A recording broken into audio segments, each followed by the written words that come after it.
Hello everyone, welcome to Prayagraj PCS. दोस्तों, हम exam में हमेशा इसलिए सफल नहीं हो पाते क्योंकि ऐसा नहीं होता कि हम पढ़ाई नहीं करते, बट रिपीटेड क्वेश्चंस को अगर हम गलत कर दें तो बहुत ज़्यादा नुकसान हो जाता है। दोस्तों, इसी बात को ध्यान में रखते हुए UP triple SC, UP police या एसएससी के ऐसे एमसीक्यूज़ जो बार बार रिपीट होते हैं, उन 25 एमसीक्यूज़ को इस वीडियो में मैंने कवर किया है। आप एंड तक देखिएगा, इसमें वो सारे एमसीक्यूज़ आपको मिलेंगे जो एग्ज़ाम में बहुत ईजी होते हैं, बट आपको सिर्फ बेसिक इन्फॉर्मेशन ना होने की वजह से वो गलत हो जाते हैं। ठीक है, तो ऐसे क्वेश्चन को हम सही कर पाएँ, ये हमारा टारगेट है। क्वेश्चन नंबर पहला आपके सामने जो है, सिंधु घाटी सभ्यता का सबसे बड़ा स्थल कौन सा है? इन सभी ऑप्शंस में से हड़प्पा, मोहनजोदड़ो, राखीगढ़ी और लोथल में जो राखीगढ़ी है, ये सिंधु घाटी सभ्यता में अब तक का खोजा गया सबसे बड़ा स्थल माना जाता है।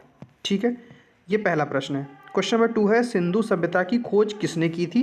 तो आपको ध्यान रखना है कि सिंधु घाटी सभ्यता की खोज का श्रेय जाता है दयाराम साहनी को। ये सेकंड क्वेश्चन है जो रिपीटेड है, सभी के सभी PYQs हैं। ऐसी वीडियोस को देखने के लिए आप चैनल को सब्सक्राइब कर लीजिएगा, आपको नोटिफिकेशन मिलती रहेगी। हर एक टॉपिक पे प्रॉपर MCQs, PYQs एवं रिपीटेड थीम्स को कराया जा रहा है। क्वेश्चन नंबर 3 जो है, ऋग्वेद में सर्वाधिक सूक्त किस देवता को समर्पित हैं? तो ऋग्वेद के सबसे ज़्यादा सूक्त जो हैं वो इंद्र को समर्पित हैं। ठीक है, क्वेश्चन नंबर 3। क्वेश्चन नंबर 4 की बात करते हैं, सभा और समिति का उल्लेख किसमें किया गया है? तो सभा और समिति जैसे इंस्टीट्यूशन, पॉलिटिकल इंस्टीट्यूशन, राजनीतिक संस्थाओं का उल्लेख आपको ऋग्वेद के अंदर मिलता है। ठीक है, आप यहाँ पे कमेंट में बताइए कि किस लिटरेचर में या फिर किस पुस्तक के अंदर ये जिक्र है कि सभा और समिति प्रजापति की दो पुत्रियां कहा गया है। ठीक है, इसका जवाब कमेंट में बताइए। बुद्ध को ज्ञान की प्राप्ति कहाँ हुई थी? तो आपको याद रखना है बोधगया के अंदर। ठीक है, ये भी बहुत कन्फ्यूजन का पॉइंट होता है बच्चों के बीच में। ठीक है, UPSI के एग्जाम में अभी रिसेंटली पूछा गया था, उसका UPP में भी पूछा गया है। उसके बाद करते हैं, बुद्ध ने प्रथम उपदेश कहाँ दिया था? तो बुद्ध ने अपना प्रथम उपदेश सारनाथ में दिया था। सारनाथ कहाँ पड़ता है? वाराणसी के अंदर। ठीक है, तो ये भी ध्यान रखिएगा। उसके बाद आगे चलते हैं कि जैन धर्म के 24वें तीर्थंकर कौन थे? तो जैन धर्म के जो 24वें तीर्थंकर माने जाते हैं वो महावीर स्वामी माने जाते हैं। ठीक है, आप कमेंट सेक्शन में बताइए जैन धर्म के पहले तीर्थंकर कौन थे। ठीक है, उनका जन्म कहाँ हुआ था ये आप बताइए। ठीक है, मैं हिंट देता हूँ कि अयोध्या में उनका जन्म हुआ था। क्वेश्चन नंबर 8, महावीर स्वामी का जन्म कहाँ हुआ था? तो वैशाली के अंदर, वैशाली के कुंडग्राम में इनका जन्म हुआ था। क्वेश्चन नंबर 9 है, मौर्य साम्राज्य का संस्थापक कौन था? तो मौर्य साम्राज्य के संस्थापक हैं चंद्रगुप्त मौर्य। ये क्वेश्चन भी बहुत बार रिपीट हुआ है। ठीक है, इसको आपको ध्यान रखना है। चंद्रगुप्त मौर्य का गुरु कौन था? तो चाणक्य। ठीक है, इन्हें कौटिल्य भी कहा जाता है। तो कहीं कहीं अगर कौटिल्य लिखा मिल जाए आपको तो भी आप ध्यान रखिए कि ये वही व्यक्ति हैं, या फिर इनको विष्णुगुप्त भी कहते हैं। ठीक है, अशोक का अभिलेख किस लिपि में मिलता है? तो ब्राह्मी लिपि में मैक्सिमम मिले हैं। ठीक है, तो ये है एक्चुअली खरोष्टी में भी, लेकिन पूछा गया है किस लिपि में है, तो मैक्सिमम जो है वो ब्राह्मी लिपि में ही मिले हुए हैं। कलिंग युद्ध कब हुआ था? तो 261 ईसा पूर्व में कलिंग युद्ध हुआ था। ये बहुत इंपॉर्टेंट क्वेश्चन है, 5 स्टार वाला क्वेश्चन है। ठीक है, इसको नोट करके रखिएगा। उसके बाद गुप्त काल को अन्य किस नाम से जाना जाता है? तो गुप्त काल को स्वर्ण युग के नाम से भी जाना जाता है। नालंदा विश्वविद्यालय की स्थापना किसने की थी? तो कुमार गुप्त प्रथम नालंदा विश्वविद्यालय के स्थापनाकर्ता राजा हैं, आपको ये ध्यान रखना है। क्वेश्चन नंबर 16 की तरफ चलते हैं, प्रयाग प्रशस्ति के रचनाकार कौन है? तो प्रयाग प्रशस्ति को लिखा था हरिशेन ने। ठीक है, तो प्रयाग प्रशस्ति हरिशेन ने लिखा था, ये आपको ध्यान रखना है। उसके बाद जो क्वेश्चन है, अब मेडिवल हिस्ट्री के सेक्शन के क्वेश्चन है। 25 MCQs मैंने शुरू में बताया था कि हमने मोस्ट रिपीटेड 25 MCQs उठाए हैं। तो दिल्ली सल्तनत का संस्थापक कौन था? तो कुतुबुद्दीन ऐबक को दिल्ली सल्तनत का संस्थापक माना जाता है। ठीक है, ये गुलाम वंश का पहला राजा भी माना जाता है।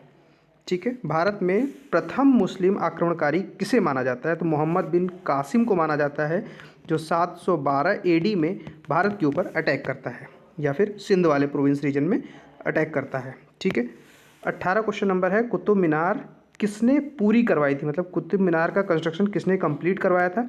तो इल्तुतमिश को ये श्रेय जाता है कि उसने कुतुब मीनार के कंस्ट्रक्शन को कंप्लीट कराया था। आप कमेंट बताइए कुतुब मीनार कहाँ पर स्थित है। ठीक है, ये आपका आंसर देने का टाइम है। क्वेश्चन 19 की बात करते हैं, अलाउद्दीन खिलजी का बाजार नियंत्रण किससे संबंधित था? भूमि सुधार, सैन्य सुधार, मूल्य नियंत्रण या कर सुधार? तो बाजार नियंत्रण तो मूल्य नियंत्रण पे ऊपर ही था कि चीज़ों का प्राइस फिक्स कर दिया गया था। उसका क्वेश्चन 20 है, तुगलक वंश का संस्थापक कौन है? तुगलक वंश के संस्थापक का नाम है गयासुद्दीन तुगलक। ठीक है, आप यहाँ पे कमेंट सेक्शन में बताइए जो दिल्ली सल्तनत के जितने वंश हैं, ठीक है, उनका क्रम क्या आपको याद है? तो क्रम में अगर याद है तो उसकी ट्रिक अगर आपको ने कोई बनाई तो ट्रिक बताइए कमेंट में, और सभी का क्रम लिख दीजिए। उसके बाद क्वेश्चन 21 की तरफ चलते हैं। राजधानी को दिल्ली से दौलताबाद किसने बदला था? तो मोहम्मद बिन तुगलक को सबसे ज़्यादा अशुभ राजा कहा जाता है। उसके किए गए बहुत सारे प्रयास असफल रहे, उसमें से एक प्रयास था दिल्ली से दौलताबाद अपनी राजधानी का बदलाव। क्वेश्चन नंबर 22 की बात करते हैं। विजयनगर साम्राज्य की स्थापना किसने की है? तो विजयनगर साम्राज्य की स्थापना का श्रेय जाता है हरिहर और बुक्का नाम के दो भाइयों को। ठीक है, ये आपको ध्यान रखना, जो 1336 ईसा पूर्व के आसपास स्थापना करते हैं। ठीक है, अकबर का राजकीय धर्म क्या कहलाता था? अकबर के राजकीय धर्म को किस नाम से जाना था? तो दीन ए इलाही। ठीक है, ये बहुत ही इंपॉर्टेंट है, दीन ए इलाही नाम से उसका राजकीय धर्म था। क्वेश्चन 25 है, आईने अकबरी किसने लिखा था? तो आईने अकबरी के लेखक हैं अबुल फजल। ये क्वेश्चन बहुत इंपॉर्टेंट है, हर क्वेश्चन लगभग आता है। हालांकि ये 25 क्वेश्चन रिपीट हुए हैं, लेकिन इनमें से कुछ क्वेश्चन ऐसे हैं जैसे कि 24 नंबर जो PCS UPSC तक क्वेश्चन में भी रिपीट हुए हैं, तो इनको आप ध्यान रखिएगा। क्वेश्चन 25 आज का आखिरी क्वेश्चन है, तैमूर ने भारत पर आक्रमण किस वर्ष किया? तो ये आपको याद रखना है, 1398 में तैमूर ने भारत पर अटैक किया था। तो इस तरह से हमने टॉप 25 क्वेश्चंस कंप्लीट कर लिए हैं। इनके आने के चांसेस सबसे ज़्यादा हैं। इन क्वेश्चन को आप 2-3 बार देखिएगा, और बाकी वन लाइनर नोट्स बनाना चाहेंगे तो भी आप बना के रख लीजिएगा। ये क्वेश्चन आपको UPSI, UPSSC या UP होमगार्ड इत्यादि किसी भी एग्जाम, लेखपाल में आते ही हैं। GK वाले सेक्शन से ये क्वेश्चन सबसे ज़्यादा इंपॉर्टेंट क्वेश्चन हैं। सो इस वीडियो में इतना ही। ऐसे ही हर एक टॉपिक, हर एक सब्जेक्ट के ऊपर आपको MCQ कराए गए हैं। आप चैनल पे विजिट करके अपना प्लेलिस्ट चेक कर लीजिएगा, आपको वहाँ पे सारे चैनल के वीडियोस फ्री ऑफ कॉस्ट मिल जाएंगे। सो ऐसे वीडियो के PDF के लिए आप टेलीग्राम चैनल से जरूर जुड़िएगा, डिस्क्रिप्शन में टेलीग्राम का लिंक जरूर मिल जाएगा आपको। Thank you for watching.